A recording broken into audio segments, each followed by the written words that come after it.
Hey everyone, in this video I'm going to be reviewing the England Gambit. I hope you enjoy and let's get started.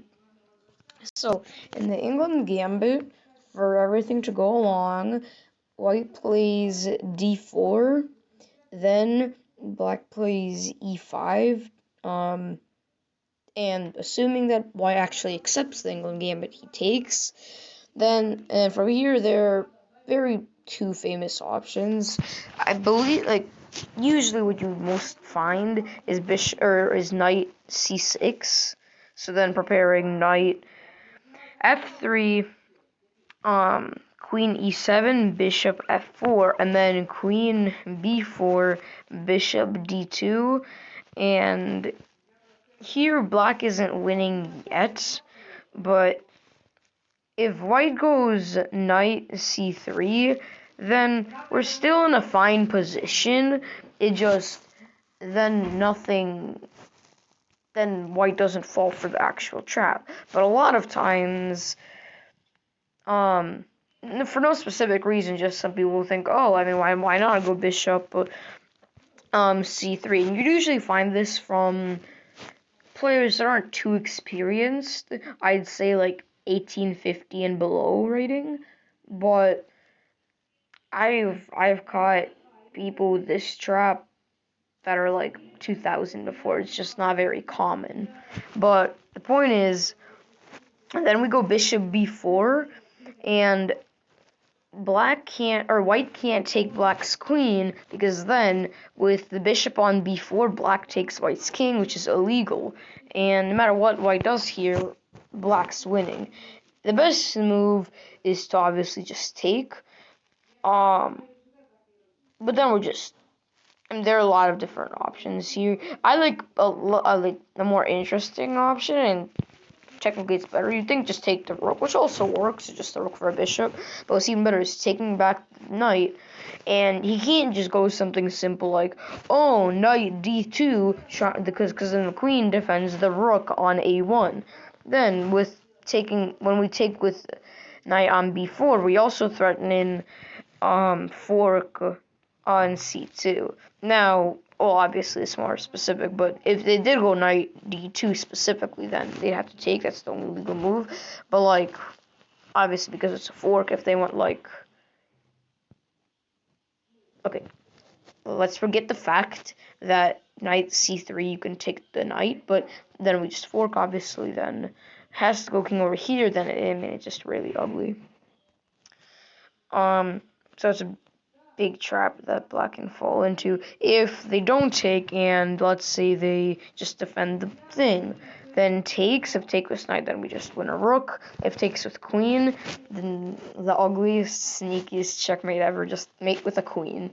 It's so sneaky, and it's not forced here, but a lot of times black will be like, okay, wait, take the, a lot again, inexperienced players, people who are experienced and see that if they went queen up and tried to take with queen, then they would get mated.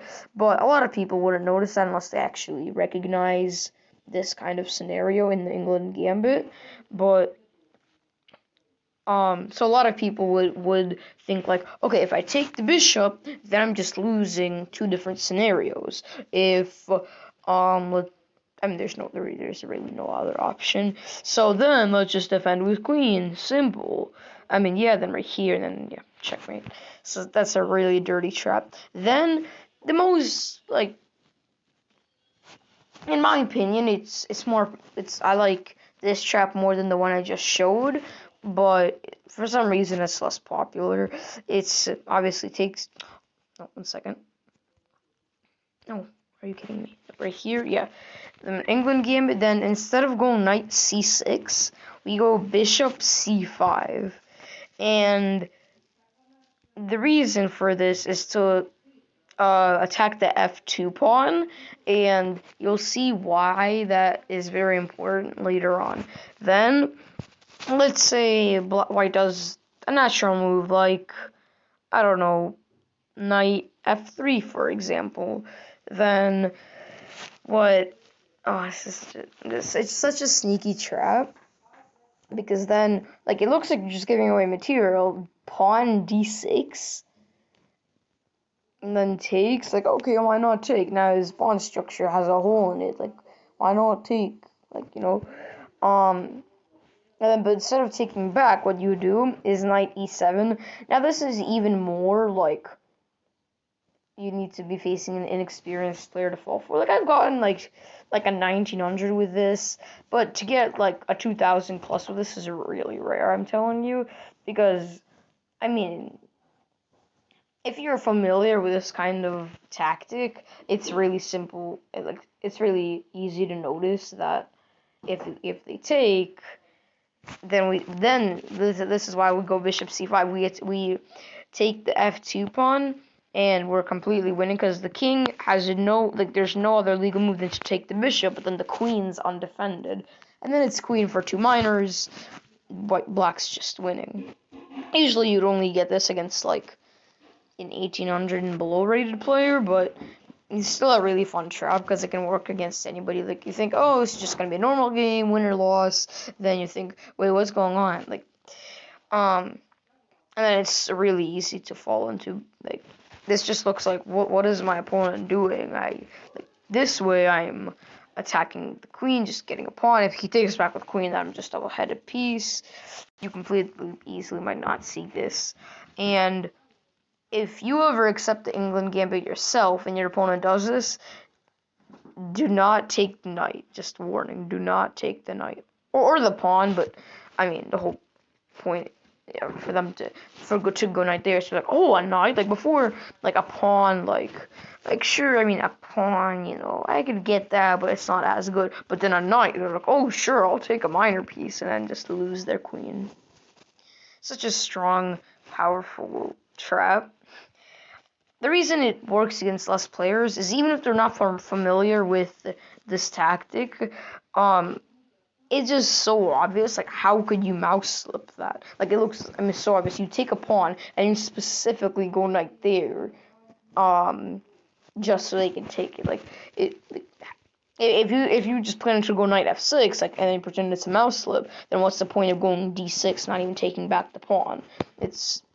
I mean, it's not even that much chess included if you think of it that way. It's just logic. Like, why would they do that? But it's also really easy to fall into. Then, this is the least of a, like, trap line, but it's still nice. What happens is, then now we go knight c6 again. If your opponent goes bishop f4, then what you do is bishop or pawn d6. And if they take, then this happens. Instead of going knight e7 like in the last scenario, what you do this time is queen f6. Usually, if I was black in this position, I'd go knight e7 because I'm that kind of guy. Why not? It's fun. But usually in this position, like, if you're in a really high stakes tournament, you really want to win. I mean, if you're in a really high stakes tournament, you wouldn't play the England. But if you did, for some reason, the correct move in this position would be, like, the more precise move would be queen f6. And as you can see, it's attacking the bishop and the rook, or not the rook as much, but a pawn attacking the rook, but it's not threatening the rook forced. And so a lot of people would play is e3. That's the best move, as Engine is showing. Then we just take, and then they just have to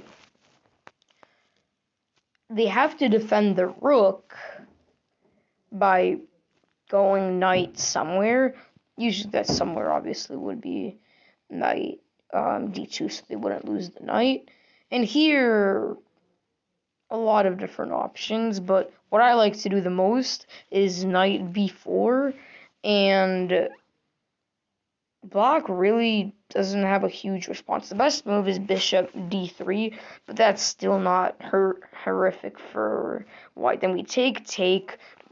Black has the bishop here. Black has a nicer position altogether. Then we take back the pawn right here. They get the queen away, but who cares? It's a really nice position. We take the pawn. The b pawn is defended. The knight can go on f6. We can castle. It's such a stronger position for black that compared to the other two lines, this isn't like a trap, but technically e3 is the best move and is the most natural, but they can easily fall into it.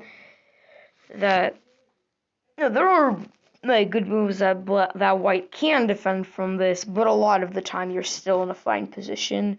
Like some of the like good moves would like after this would still be bishop and d3, then takes, and oh no, not take with rook, no.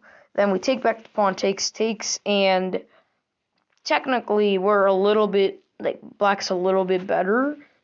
As you can see, it says plus 0.8, which is like, theoretically plus a pawn.